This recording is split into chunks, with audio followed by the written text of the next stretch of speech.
এবছরের কাহিনী বলি। একজন ভদ্রমহিলা আমাকে ফোন করেছে, কল্যাণী থাকে, নাম বলছি না। বলছে, দাদা আমি একটা মাকে শাড়ি দেবো বেনারসে, আপনি পরিয়ে দেবেন? বলছে, দেখুন সবাই শাড়ি তো ওরম হবে না, একটা টাইম থাকে, সেভাবে আপনার পরিয়ে আমি ছবি পাঠিয়ে দেবো। বলছেন আমার শাড়িটা আমি যেনকে দেবো সেনকে পরাতে হবে। আমি মায়ের কাছে বিশাল উপকার পেয়েছি। কি হয়েছে, ঘটনাটা বলুন।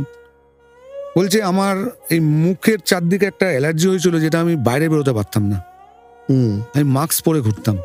আমি মায়ের কাছে গেছি, পুজো দিচ্ছি, মাকে নমস্কার করছি।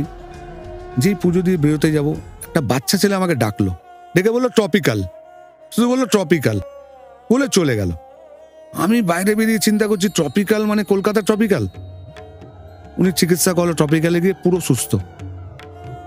এবং আমাকে বলছে বাচ্চা ছেলেটা আমি খুঁজবো না। আপনি কি করে খুঁজবেন বাচ্চা ছেলেটাকে? ভগবান তো মানুষের মাধ্যমে আপনাকে জানান দেবে যে তুই এটা কর ওটা কর, তবে তুই সুস্থ হবি।